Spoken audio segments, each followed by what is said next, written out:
సంచలన దర్శకుడు రామ్ గోపాల్ వర్మ తన సినిమాలతో కంటే వివాదాలతో ఎక్కువగా వార్తల్లో నిలిచారు. ఒకప్పుడు క్లాసిక్, ట్రెండ్ సెట్టర్ మూవీస్ తెరకెక్కించిన రామ్ గోపాల్ వర్మ ప్రస్తుతం సినిమాల స్పీడ్ తగ్గించారు.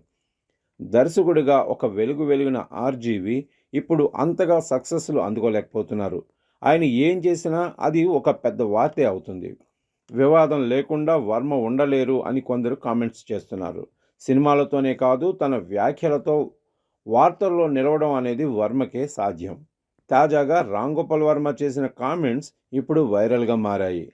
రామ్ గోపాల్ వర్మ ఓ దర్శకుడి గురించి ఆసక్తికర కామెంట్స్ చేశారు. ఆ డైరెక్టర్ కాళ్ల మీద పడి పాదాభివందనం చేస్తా అని అన్నారు వర్మ. ఇంతకు ఆయన ఎవరి గురించి చెప్పారంటే, లెజెండరీ దర్శకుడు కె విశ్వనాథ్ గారు. ఆయన క్లాసిక్ చిత్రం శంకరాభరణం తన కెరీర్పై చూపిన అద్భుతమైన ప్రభావాన్ని ఆర్జీవి పంచుకున్నారు.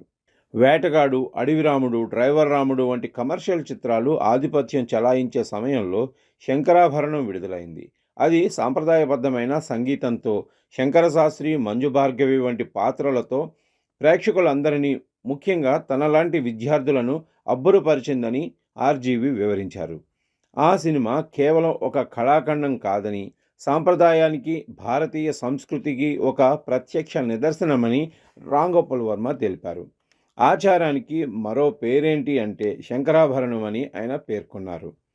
శంకరాభరణం చిత్రంలోని ఒక దృశ్యం రామ్ గోపాల్ వర్మకు చాలా ఇష్టమని, వెలుగులో ఉన్న ఒక గొప్ప వ్యక్తి పాశ్చాత్య సంగీత ప్రభావంతో తన మార్గాన్ని కోల్పోయినప్పుడు ఒక శిష్యురాలు తనను తిరిగి వెలుగులోకి తీసుకురావడానికి ప్రయత్నిస్తుంది. ఈ సన్నివేశాన్ని వర్ణించే క్రమంలో పాశ్చాత్య సంగీతపు తుఫానుకు రెపరెపలాడుతున్న సత్సాంప్రదాయ భారతీయ సంగీత జ్యోతిని కాపాడటానికి తన చేతులు అడ్డుపెట్టిన ఆ మహామనిషికి శిరస్సు వంచి పాదాభివందనం చేస్తున్నానని వర్మ ఒక కవితాత్మకంగా చెప్పుకొచ్చారు.